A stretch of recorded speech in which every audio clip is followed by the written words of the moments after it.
أستغفر الله العظيم ولا حول ولا قوة إلا بالله.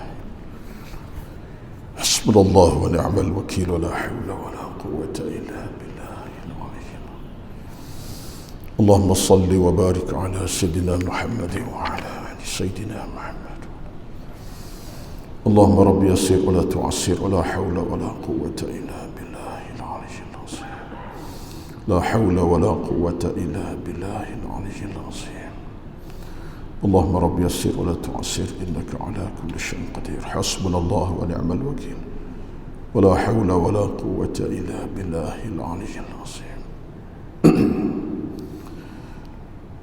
اللهم رب يسر ولا تعسر ولا حول ولا قوة إلا بالله العلي العظيم.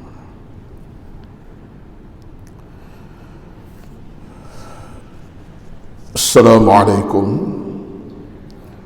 ورحمة الله وبركاته.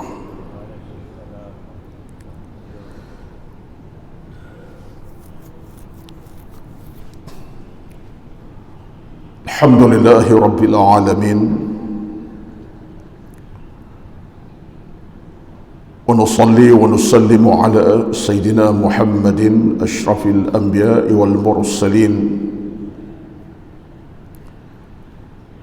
وعلى آله وأصحابه أجمعين. ربنا عليك توكلنا وإليك أنبنا وإليك المصير. اللهم أعنا على ذكرك وشكرك وحسن عبادتك. اللهم أحسن عاقبتنا في الأمور كلها وأجرنا من خزي الدنيا وعذاب الآخرة.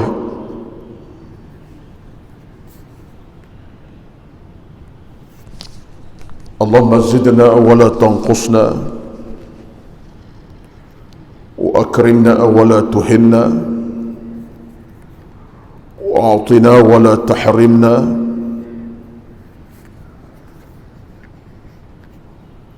وآثرنا ولا تؤثر علينا، وارضنا وارض عنا.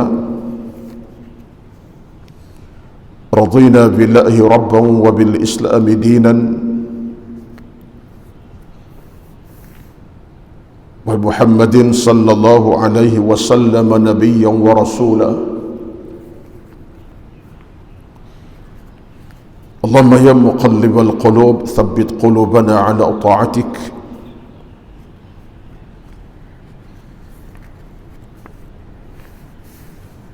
اللهم أعنا على ذكرك وشكرك وحسن عبادتك. اللهم رب اشرح لي صدري ويسر لي أمري واحلل عقدة من لساني يفقه قولي يا رب العالمين. أما بعد،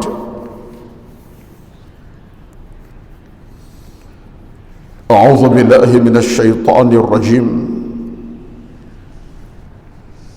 يا أيها الذين آمنوا اذكروا الله ذكرا. Yang bermaksud, wahai orang-orang beriman, ingatlah kepada Allah dengan ingatan yang sebanyak-banyaknya. Al-Ahzab ayat 41. Dan Allah juga berfirman dalam ayat yang lain, fadhkuruni adhkurkum washkuruli wala takfurun. Dan ingatlah kamu kepadaku, niscaya aku ingat kepada kamu, dan syukurlah kepadaku, janganlah kamu kufur terhadapku. Al-Baqarah 152. Sadaqallahul Azim. Berbagai rahmati yang dikasihi Datuk Timbalan Pengurusi dan kuasa pengurusan masjid dan seluruh dan kuasa pengurusan, Al-Fadhil Tuan Imam, Al-Fadhil Tuan Bilal, dan yang dihormati seluruh para jamaah subuh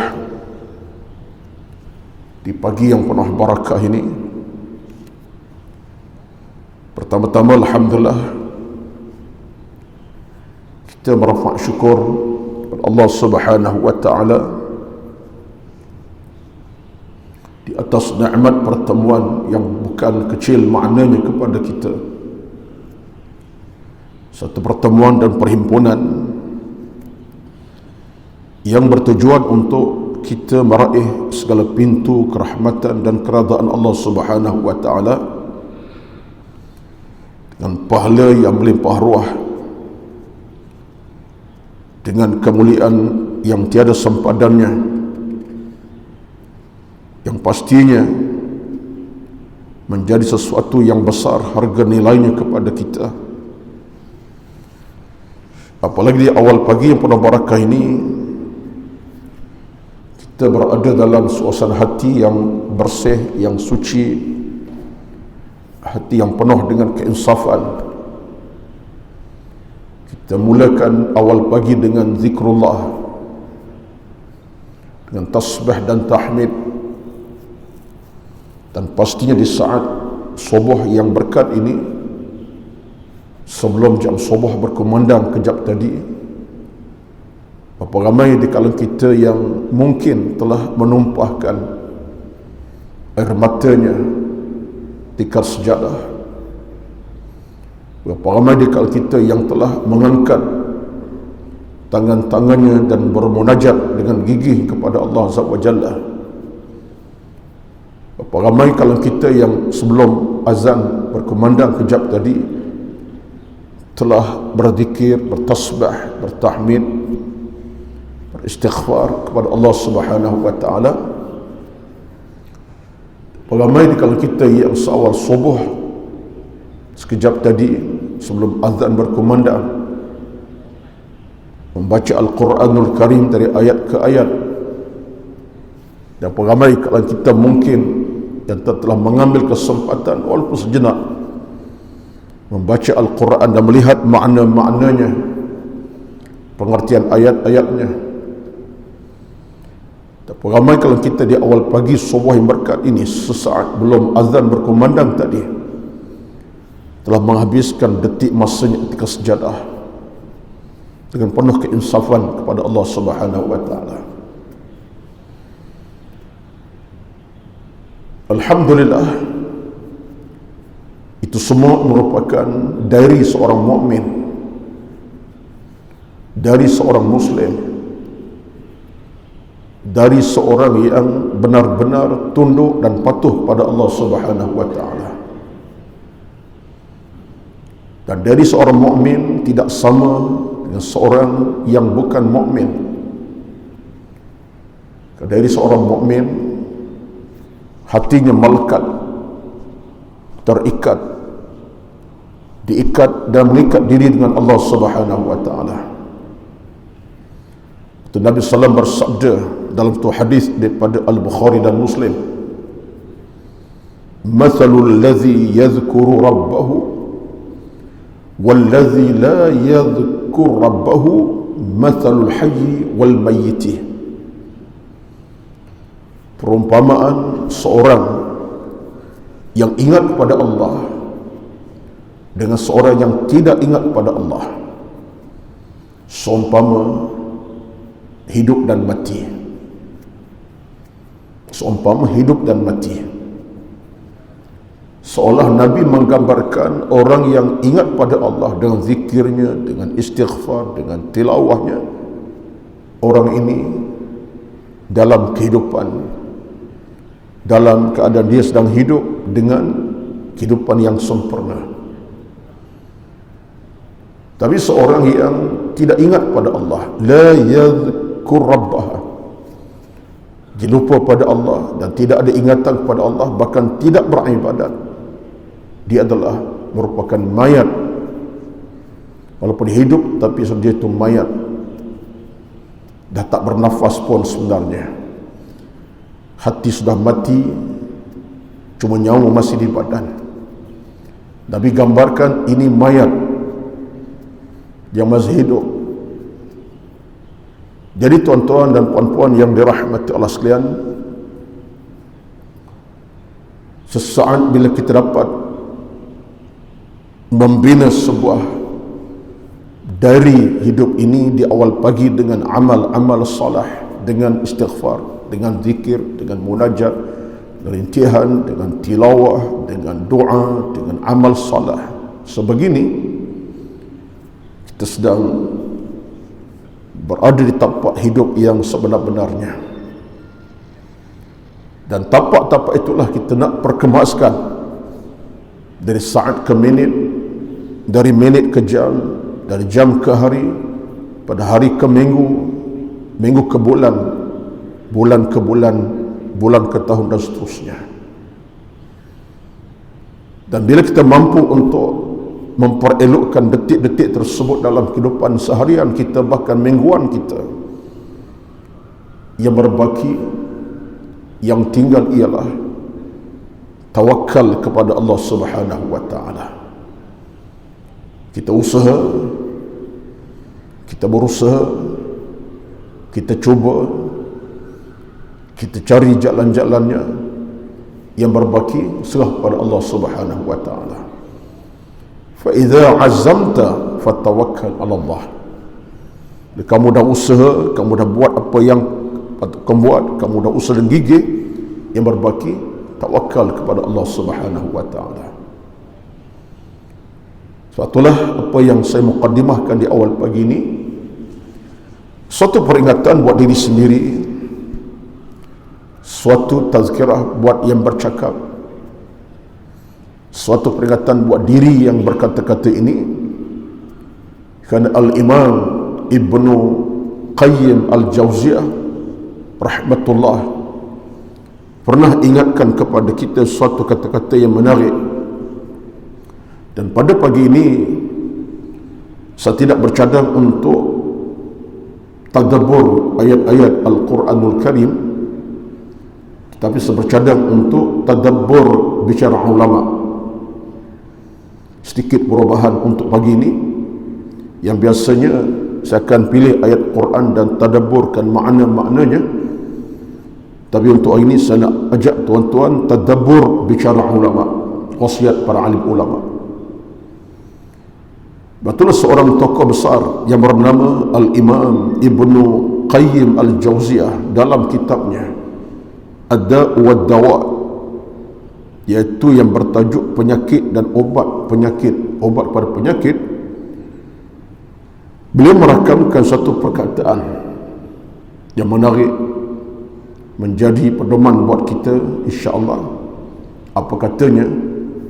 Man lam yakun waqtuhu lillahi wa billahi fal mautu khairul lahu minal hayati, fal mautu khairul lahu minal hayati. Bermaksud, sesiapa yang tidak ada masa, yang tak ada waktu untuk Allah dan bersama Allah, maka mati lebih baik baginya daripada hidup. Kata-kata kasar bunyinya, tetapi kata-kata macam inilah menjadi titik pertama dan penting dalam kita nak bermuhasabah, nak merenung, nak menyemak diri kita sendiri. Ada di sebalik itu maksud yang tersirat lagi tersurat. Siapa yang tak ada masa untuk Allah dan bersama Allah, dia guna dua perkataan yang menarik, lillahi wa billah, untuk Allah, bersama Allah. Ada makna di sebalik bicara Arab ini tuan-tuan, begitu panjang detail kalau kita tafsirkan. Untuk Allah dan dengan Allah Azza wa Jalla. Maka kata beliau, fal mautu khairul lahu minal hayati, maka mati lebih baik daripada hidup. Apa maknanya? Tidakkah dalam hidup kita ini, daripada awal pagi hinggalah senja, hinggalah ke malam, bermula balik awal pagi hinggalah senja petang, sampai ke awal malam, tengah malam, bermula balik awal pagi, kemudian kepada senja, awal malam, tengah malam, balik semula kepada detik yang waktu seterusnya. Tidakkah tuan-tuan dan puan-puan semua, waktu-waktu yang ada itu untuk siapa sebenarnya?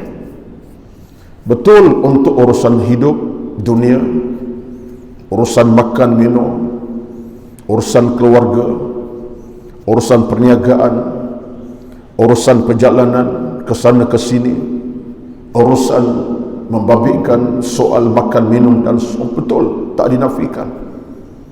Tetapi di sebalik semua itu, waktu yang paling utama ialah lillahi wa billah, untuk Allah dan bersama Allah Subhanahu wa taala. Di mana konteksnya? Untuk Allah dan bersama Allah Subhanahu wa taala. Kata tafsiran yang dibawakan para ulama yang lain, termasuklah Al-Imam Al-Ghazali dan ramai ulama-ulama yang lain, bila sebut waktu untuk Allah, lillahi, apa maknanya? Maknanya semua urusan hidup kita, daripada soal makan, minum, pakai, berumah tangga, beranak, pinak, mencari harta, kenikmatan dunia, tidak boleh tidak untuk Allah. Maksudnya untuk Allah dalam batas-batas yang Allah izinkan. Sibuk dengan urusan harta, ingat untuk Allah Subhanahu wa taala. Sibuk urusan dunia, ingat untuk Allah Subhanahu wa taala. Sebab di sebalik itu kita nak keberkatan, berkat harta, berkat keluarga, berkat rezeki, berkat hidup. Itu untuk Allah, lillahi. Adapun maksud billah dengan Allah, waktu Allah bila? Di saat kita macam mana sibuk dalam urusan harta, keluarga, macam-macam tadi, ada waktu dengan Allah. Apa waktu dengan Allah? Waktu bersalat, waktu beribadat. Waktu bersalat dan waktu beribadat, itu dengan Allah. Dalam kita duduk sibuk urusan macam mana pun, sampai waktu dengan Allah. Allahu Akbar, Allahu Akbar, jam zuhur 1:13 tengah hari, itu dengan Allah maksudnya. Berhenti 10 minit, sekejap dengan Allah, duduk dengan rukuk dan sujud sampai jam asar 4:29, 4:33 contohnya, sekarang lebih kurang. Dengan Allah berhenti urusan sekejap, dalam urusan apa saja duduk dengan Allah Azza wa Jalla sekejap 20 minit. Jam maghrib 7:20 malam dengan Allah, dalam perjalanan, dalam kerehatan, dalam urusan kerja dunia. Jam maghrib dengan Allah setengah jam, 10 minit, suku jam, sehinggalah jam isyak, jam subuh, itu dengan Allah.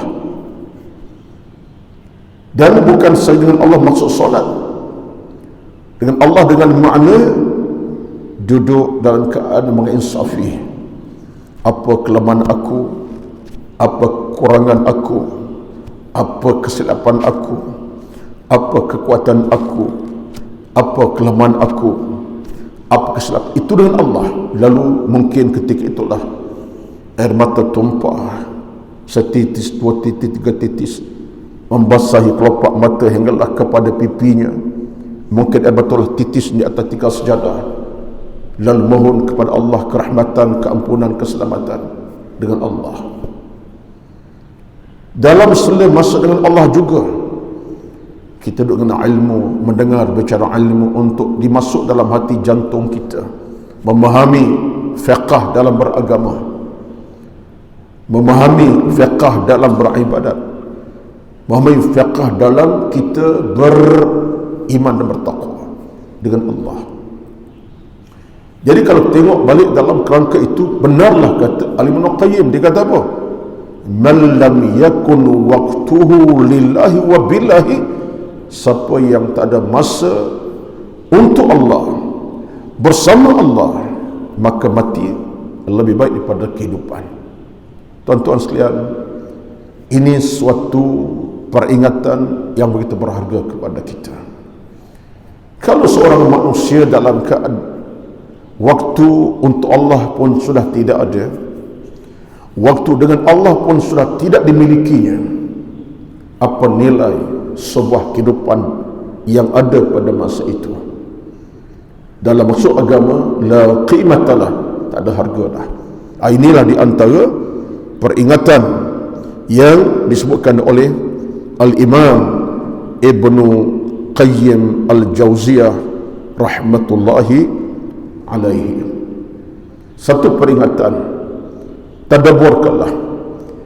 Tuan-tuan dirahmati Allah sekalian, hal inilah yang ditekankan sangat-sangat oleh sahabat Nabi SAW sebagai satu rumusan yang utama kepada kita, yang tadi Ibn Qayyim generasi kemudian, sahabat Nabi sendiri telah berikan kita peringatan. Antaranya ialah seperti mana yang pernah saya sebut di sini, mungkin dah lama, kita cuba nak ulang balik perkataan yang begitu penting untuk melekat di hati jantung kita, bagaimana disebutkan oleh sahabat yang bernama Uthman ibn Affan radhiyallahu anhu. Uthman bin Affan radhiyallahu anhu merupakan khalifah yang ketiga, menantu Nabi sallallahu alaihi wasallam, dan seorang manusia hebat akhlak, perilaku, ilmu dan agamanya. Apa kata Uthman bin Affan radhiyallahu anhu tentang persoalan masa dan waktu ini? Mengambil apa yang saya ungkap di awal tadi, kata Uthman bin Affan radhiyallahu anhu, hammud dunya zulmatun fil qalbi wa hammul akhirati nurun fil qalbi. Kata-kata ringkas padat, kata Uthman bin Affan radhiyallahu anhu, hammud dunya zulmatun fil qalbi wa hammul akhirati nurun fil qalbi. Maksudnya, segala keinginan, segala kemahuan semata-mata untuk dunia ini ialah kegelapan, menggelapkan hati, menggelapkan jiwa. Segala kemahuan, keinginan, kesungguhan untuk akhirat ialah cahaya kepada hati, cahaya kepada hati. Tuan-tuan, apa maksud kata-kata ini? Kalau kita nak kait dengan masa dengan Allah tadi, dengan Tuhan, kalau kita hidup dalam keadaan segala keinginan kita, kemahuan kita hanya semata-mata dunia, sampai masa dengan Allah pun tidak ada, dia akan menggelapkan hati kita. Hati yang dah sakit makin sakit, hati yang berkeladak makin berkeladak, hati dah mati terus mati, hati yang dah parah makin parah. Dia menggelapkan kita. Sebab apa? Masa dengan Allah sudah tidak ada. Yang ada masa dengan nafsu, dengan syahwat, kemahuan. Adapun bila hati itu ada masa dengan Tuhan, pasti saat hati kita sakit, Allah cahayakan, Allah hidupkan. Sebab masa dengan Tuhan ada. Saat dalam hati kita berkeladak, dah kena masa Allah ada, dengan Allah ada, duduk dengan Allah pun ada masa, Allah hidupkan balik hati yang sakit berkeladak tadi. Cahayanya akan datang kembali. Ini kata-kata ini tuan-tuan begitu menarik, insafkan kita. Itulah hari ini, saat ini, ketika ini kita boleh nampak diri masing-masing. Yang bercakap saya nampak apa yang saya ucapkan tadi betul-betul dekat di hati saya. Sesaat bangun awal pagi sebagai contoh sekejap tadi. Kita bangun awal pagi, contoh yang simple. Kita bangun dalam keadaan mengambil masa untuk Allah, bersama Allah. Kita rasa ada ketenangan, kita rasa ada kebahagiaan, kita boleh rasa. Sebab apa? Sebab Allah campak pada kita ketenangan. Sebab kita ada masa untuk Allah, bersama Allah. Allah campakkan ketenangan. Kita bangun dengan hasrat yang betul. Aku nak bangun kerana nak beribadat. Aku bangun kerana nak cari pahala. Aku bangkit awal nak cari keredaannya. Aku bangkit awal kerana merapatinya, taqarruban kepadanya, dekati Allah. Kita akan rasa ketenangan itu datang. Sebab Allah tidak mengecewakan kita. Tapi di saat kita tak bangun, tak bangkit, kita tak kenal waktu di awal pagi untuk beribadat, untuk bermunajat, tak ada masa Allah. Hati dah sakit, makin sakit. Jiwa dah mati, makin mati. Hati dah tak bercahaya, makin malap cahaya, tak ada cahaya dah.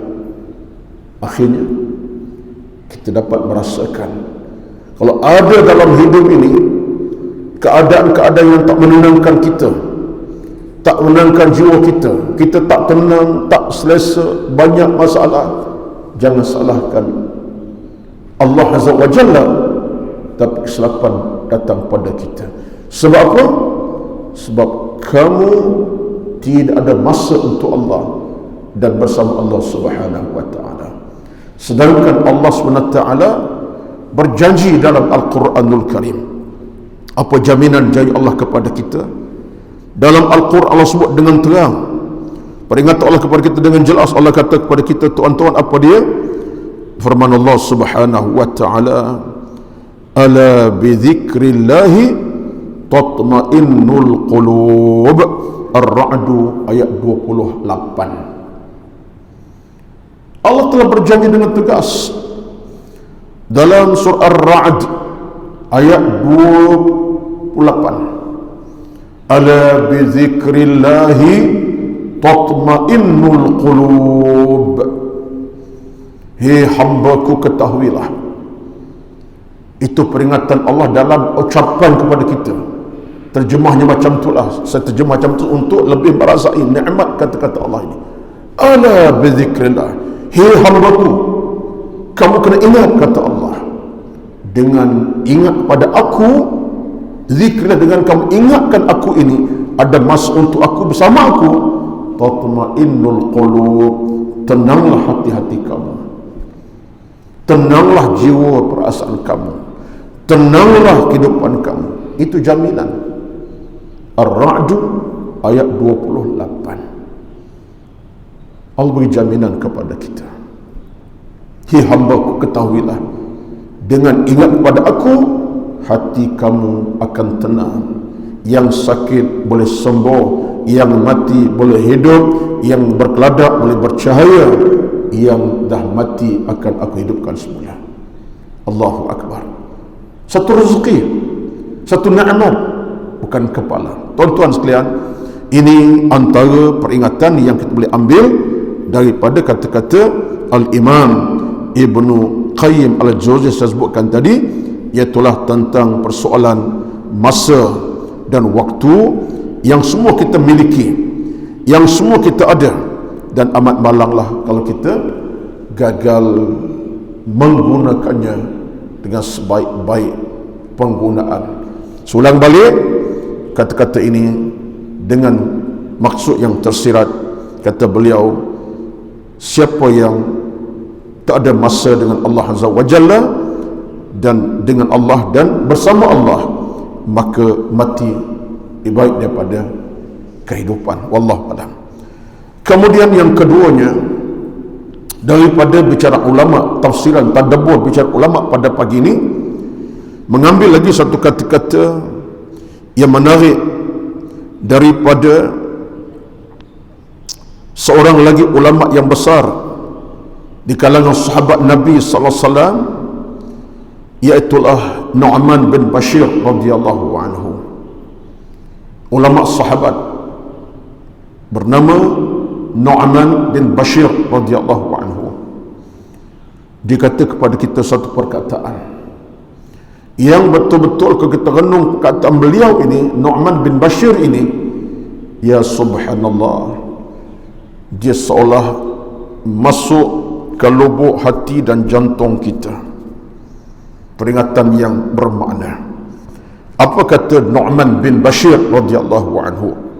Saya tak nak perkenalkan siapa Nu'man, tapi salah seorang sahabat Nabi. Boleh tuan-tuan dapatkan biografinya ataupun cerita dalam mungkin beberapa tulisan Google, boleh insyaAllah. Google sekadar itu tak ada masalah, sekadar untuk tahu birata sahabat tak ada masalah. Baik, kata beliau, "Idza aznaba ahadukum fala yaqulna la taubata li walakin liyastaghfirullah fa innallaha ghafurur rahim." Kata Nu'man bin Bashir, "Idza aznaba ahadukum fala yaqulna la taubata li walakin liyastaghfirullah fa innallaha ghafurur rahim."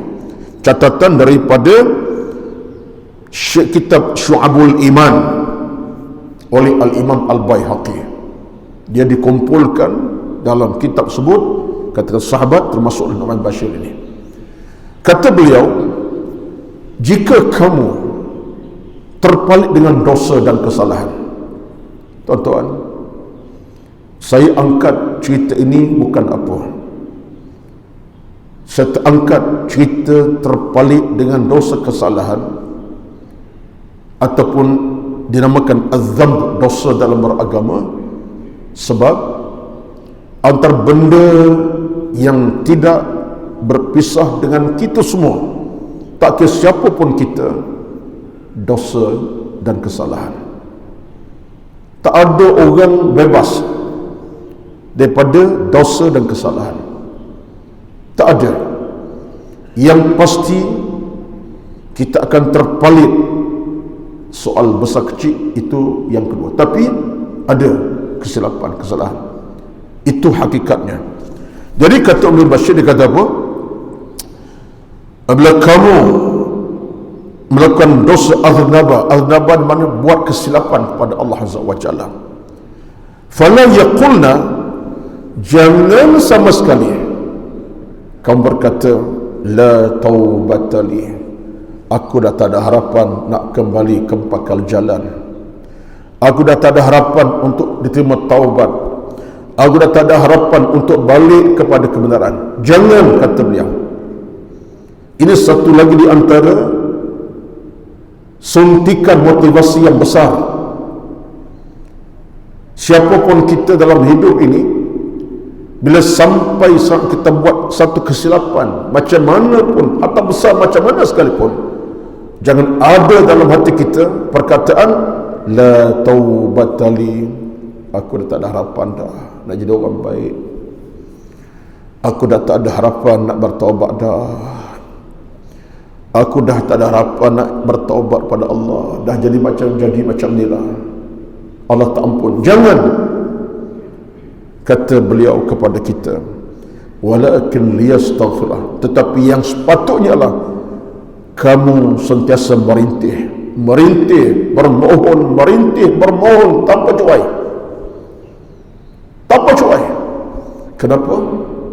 Fa innallaha ghafurur rahim, kerana Allah itu Tuhan yang amat pengampun lagi maha menyayangi hamba-hambanya. Ghafur, pengampun, rahimun, yang menyayangi hamba-hambanya. Tuan-tuan, kata-kata ini di para sahabat Nabi SAW, Nu'man bin Bashir. Saya angkat kata-kata sebab apa? Sebab itu kata-kata motivasi kepada kita.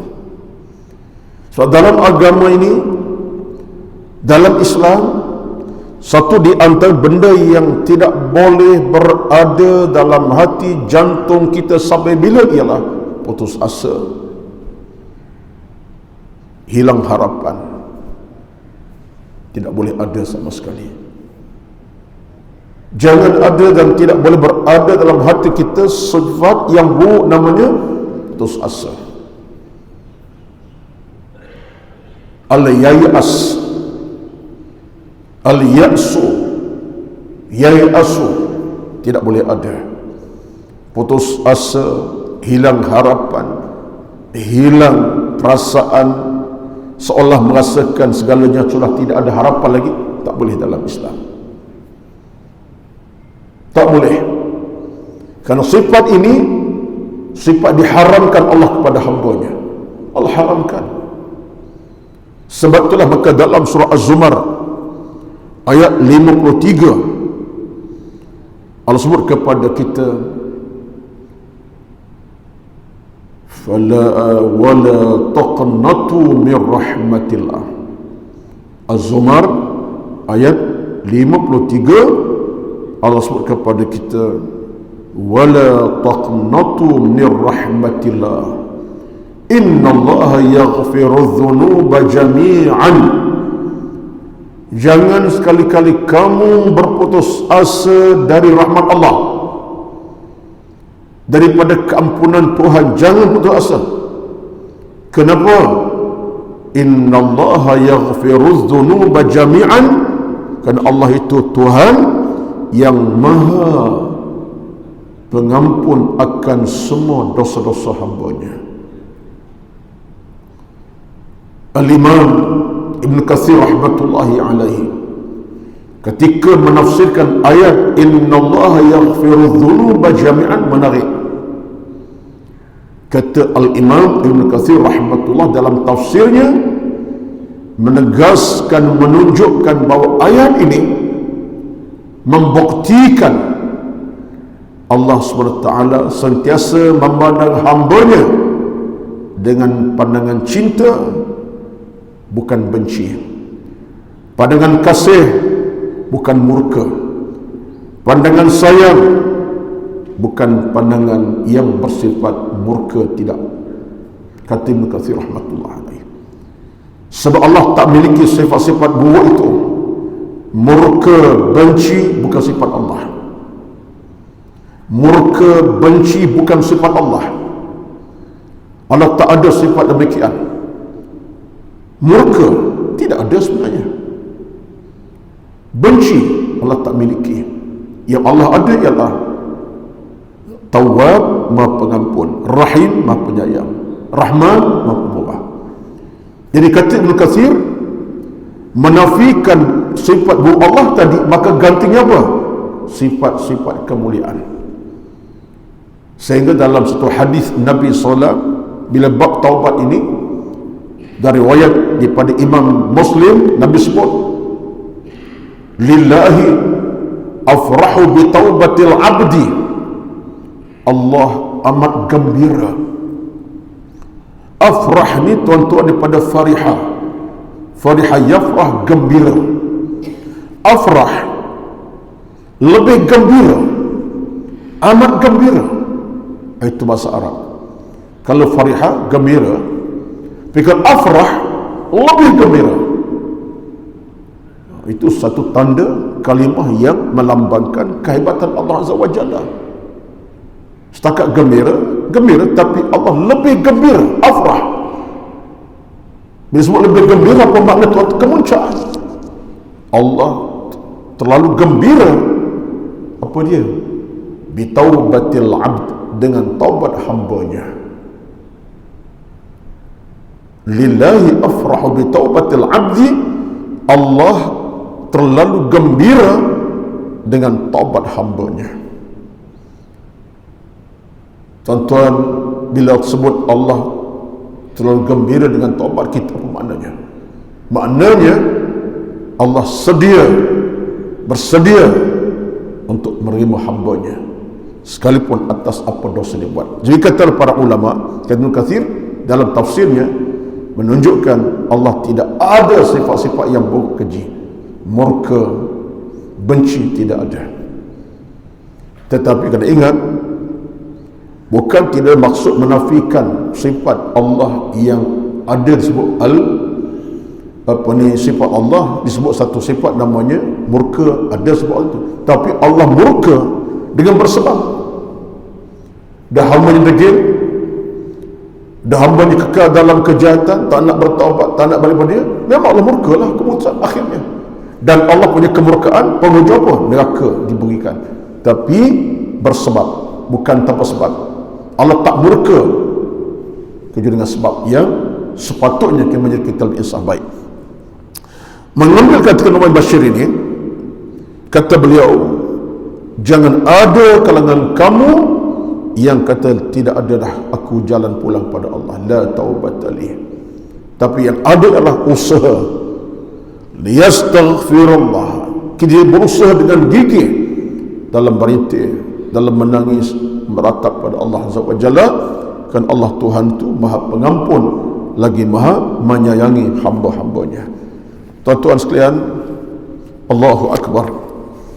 Kata-kata ini sebenarnya kata-kata yang bukan kecil makna kepada kita, tapi sebalik kata-kata inilah kata-kata yang begitu berharga.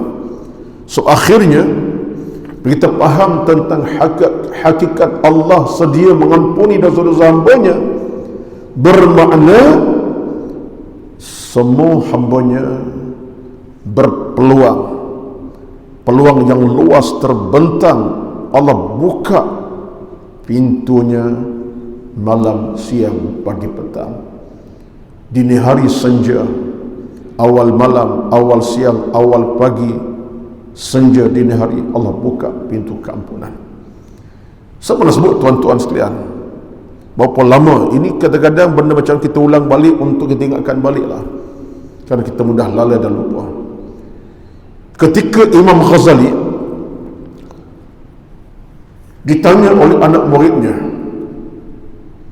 apakah dalam hidup ini ada nikmat yang kecil, nikmat yang besar? Ada titik beza di antara nikmat kecil besar? Imam Ghazali kata tidak ada kecil besar, semua besar belaka. Kalau sebut nikmat, kata Imam Al-Ghazali, semuanya besar. Tak ada dalam istilah yang dia sebut nikmat kecil besar. Mungkin kita sebut kecil besar, kita kecil je, nikmat tu bukan besar mana pun. Kita yang mengecilkan nikmat Allah Azza wa Jalla. Tetapi kata Imam Al-Ghazali, tidak ada titik beza bila sebut nikmat, kerana semua besar belaka. Satu contoh kata Imam Al-Ghazali, nak kata besar kecil nikmat itu, renungkanlah.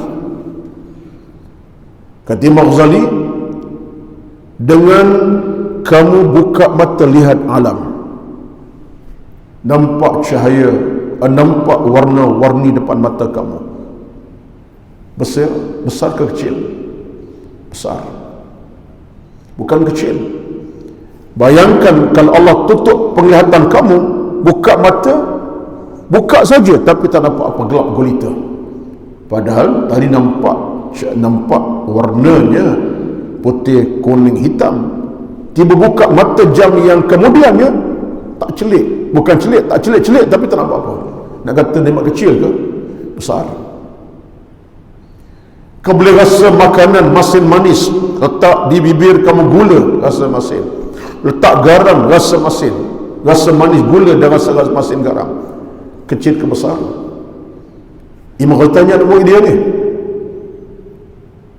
nak kata kecil ke besar? Sebesar. Apa kata kalau tak garam, tak rasa kemasinan, letak gula di bibir, hatta sekilo masuk dalam mulut, tak rasa manisnya, itu bukan satu nikmat yang kecil. Besar nikmat rasa makanan manis dan masin. Dan Imam Ghazali pun bawa satu cerita yang lebih jauh. Kalau Allah Subhanahu Wa Taala tutup pintu keampunan pada kamu, tutup, bukan tutup sampai 2 tahun setahun, tutup sehari je, offkan sehari, offkan sehari keampunan, off dia pada hari Sabtu pagi sampai petang besok. Takdirnya ini contoh Imam Ghazali, Allah offkan pintu ampun sehari je. Jam tu aku tak terima keampunan. Tak ada keampunan. Kata Imam Ghazali, nikmat keampunan kamu dapat itu kecil ke besar? Kecil. Mana berkecilnya? Kerana bila Allah buka pintu keampunan, bermakna Allah sedia ampunkan dosa kamu kecil ke besar. Allah terima.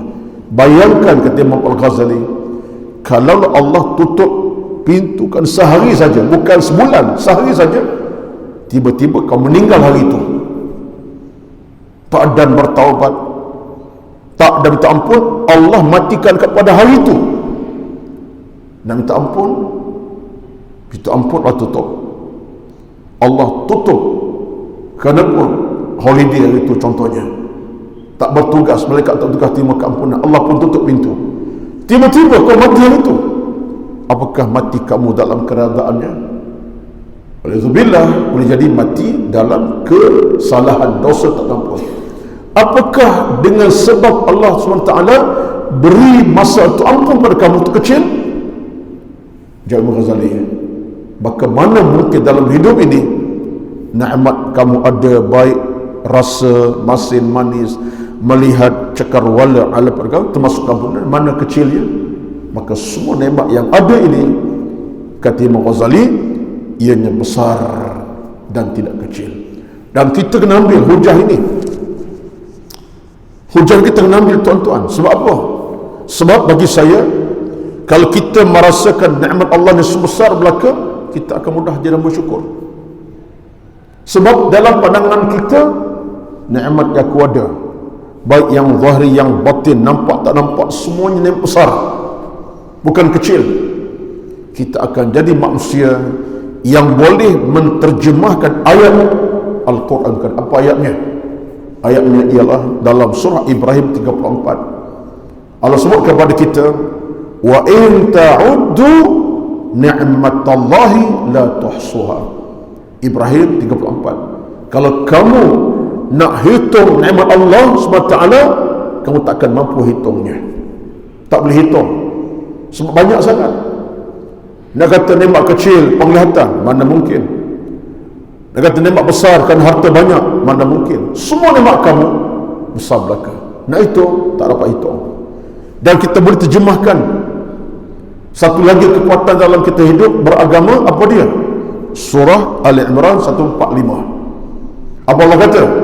Wa sanajzish syakirin, dan kami akan beri balasan yang setimpal bagi orang syukur pada aku.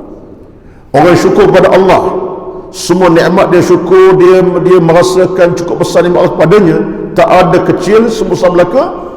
Allah sebut wa sanajzish syakirin, kami akan berikan balasan yang setimpal. Al-Imran ayat 145. Tuan-tuan, balik cerita tadi, maka keampunan Allah Subhanahu wa taala. Kata Nu'man Bashir radhiyallahu anhu, janganlah kamu ucap kalimah seperti sifat putus asa tadi, aku dah tak ada ruang taubat, la taubat, aku dah tak ada peluang bertaubat, tak ada peluang nak balik kepada jalan. Jangan. Sebab itulah, maka tuan-tuan sekalian, yang ada dalam hidup ialah kemahuan, kesungguhan, keinginan, dan kita usaha untuk meraih keampunan Allah Subhanahu wa taala, sekalipun dosa yang kita buat itu besar dalam agama, besar dalam Islam. Allah tidak akan mengecewakan hamba-Nya. Ketulusan hati kita, kemahuan hati kita, keinginan mendalam dalam jiwa kita adalah pemangkin kepada Allah punya pintu keampunan untuk menerima kita semula atas apa kesilapan. Jadi kata-kata Nu'man Bashir bagi saya adalah merupakan kata-kata yang begitu menarik, yang begitu indah, yang begitu sempurna, yang kita ambil sebagai peringatan bersama, insya-Allah. Amin ya rabbal alamin. Baik, itu yang kedua. Yang ketiganya, di antara peringatan dan kupasan pada pagi ini, iaitulah tadabbur bicara ulama ini, Di antaranya ialah kata-kata daripada seorang lagi tokoh besar dalam kitab yang terkenal, Talbis Iblis. Kitab ini kitab yang cukup menarik untuk dibaca sebenarnya. Talbis Iblis bercakap tentang bagaimana iblis membelit kehidupan kita. Itu Talbis Iblis, kitab menceritakan iblis membelit kehidupan kita dengan pelbagai bentuk yang jadi kita ni hilang marwah, hilang akhlak, hilang pedoman agama. Kitabnya berbunyi Talbis Iblis, karangan siapa? Al-Imam Ibnul Jauzi. Ada kata-kata beliau yang menarik berita itu dituliskan dalam kitabnya, bunyi begini. Dengar elok-elok, ini yang ketiga. I'lam anna awwal talbis iblis 'ala an-nas saddahum 'anil 'ilmi li'anna al-'ilma nurun fa idza atfa'a masabihum khabbatahum fi adh-dhalami kaifa sya'. Kata-kata ulama ni tuan-tuan direkodkan dalam kitab, ditulis dalam bentuk tulisan yang sampai kepada kita hari ini. Dan setengah ulama itu bukanlah baru 20 tahun, ada meninggal dah 1000 tahun, ratusan tahun, tetapi tulisan mereka, catatan mereka sampai kepada kita dalam bentuk kitab-kitab yang tersusun rapi berjilid-jilid. Ini menunjukkan, saya sebut sentiasa barakah para alim ulama kita ini. Dengan ilmu mereka, dengan apa mereka sampai, barakahnya sampai kepada kita. Kita baru baca balik. Ibnul Jauzi ini dah ratusan tahun meninggalnya, tapi tulisan beliau sampai bagi kita baca dan disyarahkan oleh para ulama dalam kitab mereka lagi. Ini catatannya. Dikata apa? I'lam anna awwal talbis iblis 'ala nas, antara belitan iblis kepada kita ni apa dia tuan-tuan? Dia belit kita. Dia belit kita. Belit dengan maksud bukan belit macam ular belit satu-satu benda, bukan. Tapi dia ganggu kita, ganggu kita punya hati, ganggu jiwa. Itu maksud belitan iblis. Dia ganggu perasaan kita. Dia masuk dalam hati kita benda-benda yang mencacatkan iman, menjadikan kita hilang kewarasan berfikir, kewarasan bertindak hilang. Iblis masuk macam tu. Itu belitan namanya. Maksud dia membelit jiwa kita. Dan itulah kenyataan yang kita hadapi dalam sebuah kehidupan. Gangguan perasaan itu adalah tanda belit iblis. Nak buat ada kebaikan, tak dia buat. Itu tandanya talbis iblis. Dia kata apa? Ketahuilah, sesungguhnya balitan pertama iblis pada manusia apa dia? Saddahum 'anil 'ilmi. Dia jadikan kita ini tidak seronok dengan ilmu. Tengok tuan-tuan, jadikan kita ini tak seronok dengan ilmu, tak rasa seronok dengan ilmu, tak menjiwai nikmat ilmu. Subhanallah azim. Tuan-tuan sekalian, menunjukkan kalau timbul dalam hati kita, saya termasuk bercakap, tak ada perasaan untuk datang kepada ilmu pengajian, bukan tak ada, ada. Kalau kuliah di masjid, dalam rakamannya setiap hari, setiap minggu,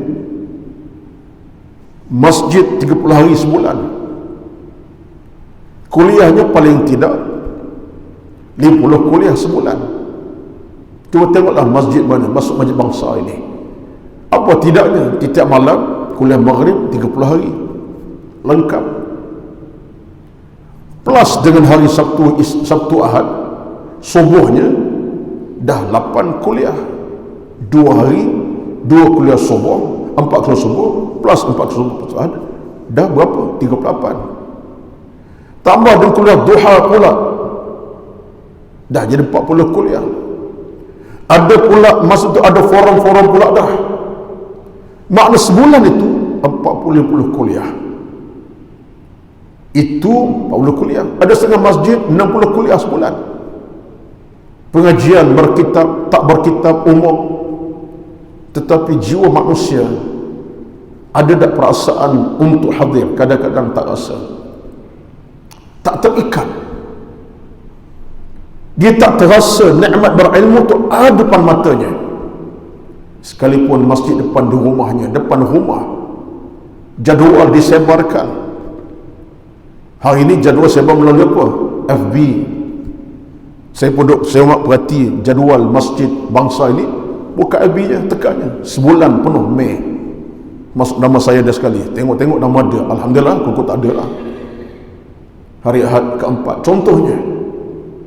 Maknanya sahaja ilmu tu ada di mana-mana. Puluhan sebulan kelas-kelas pengajian. Tak nak pagi belah malam, tak nak malam belah pagi, tak nak subuh belah malam, tak nak malam belah pagi subuh.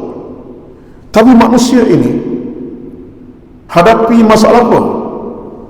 Syaitan membelit dia. Tak payah datang, tak payah pergi, tak payah, pinggirkan saja, tak payah tengok pun, tak payah pandang pun kuliah-kuliah ini, tak pernah tengok pun. Dia tak terasa, kata Ibn Jauzi. Saddahum, syaitan belit kita supaya tak terasa seronok, tak rasa nak berada tempat yang sebegini.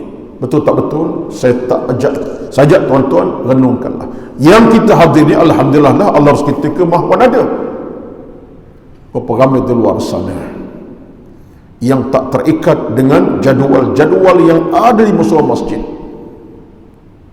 Jiwa tak terasa, aku nak mengaji fiqah. Oh, di masjid ada isu fiqahnya.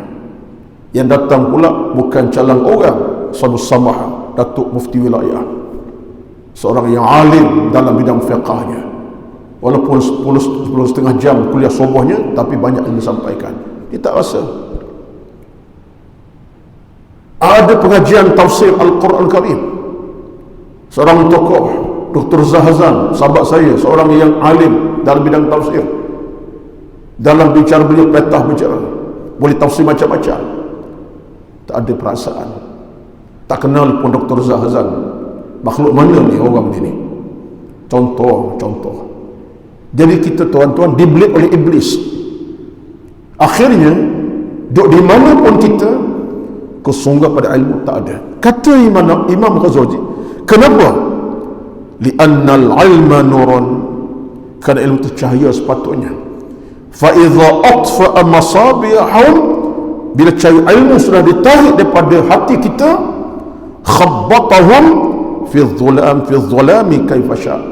Orang ni akan tenggelam dalam kegelapan ikut arahan syaitan.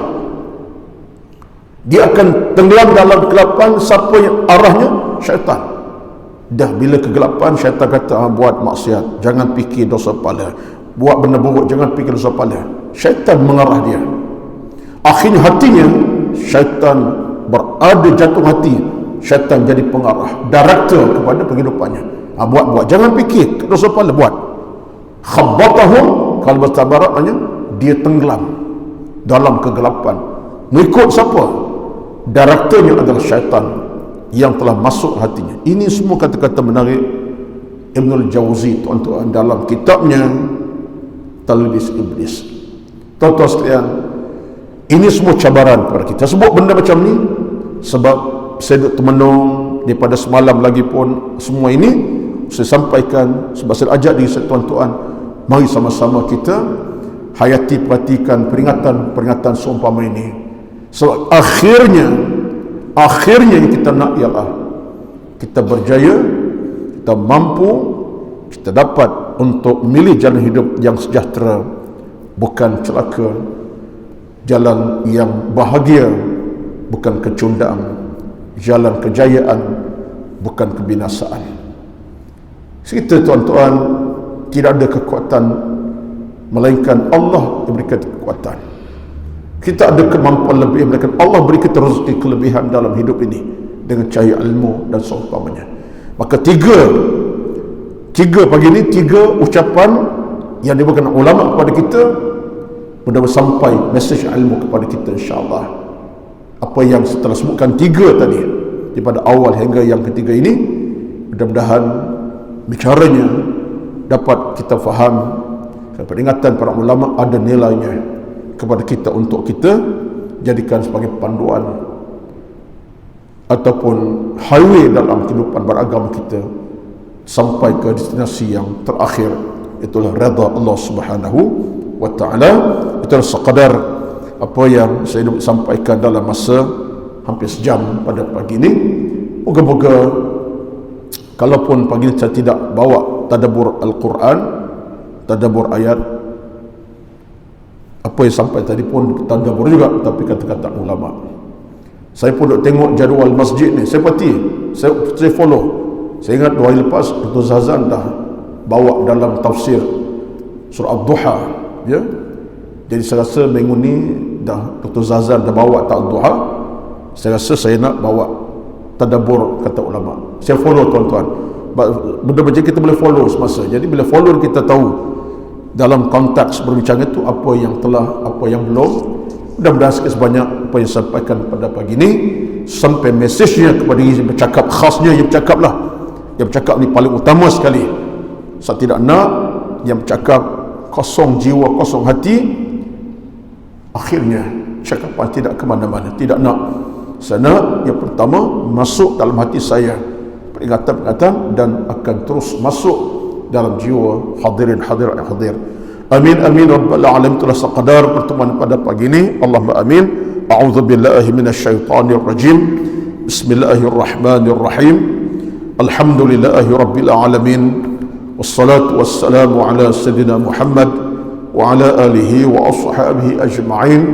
Allahumma inna nas'aluka ridha'aka wal jannah wa na'udzu bika min sakhatika wan nar. Allahumma innaka 'afuwwun karimun tuhibbul 'afwa fa'fu 'anna. Allahumma taqabbal minna innaka antal 'alimul hakim. La ilaha illa anta subhanaka inna kunna minadh dhalimin. Rabbana atina fid dunya hasanah wa fil akhirati hasanah wa qina 'adzaban nar. Sallallahu ala sayyidina Muhammad walhamdulillahi rabbil alamin. Assalamualaikum warahmatullahi wabarakatuh.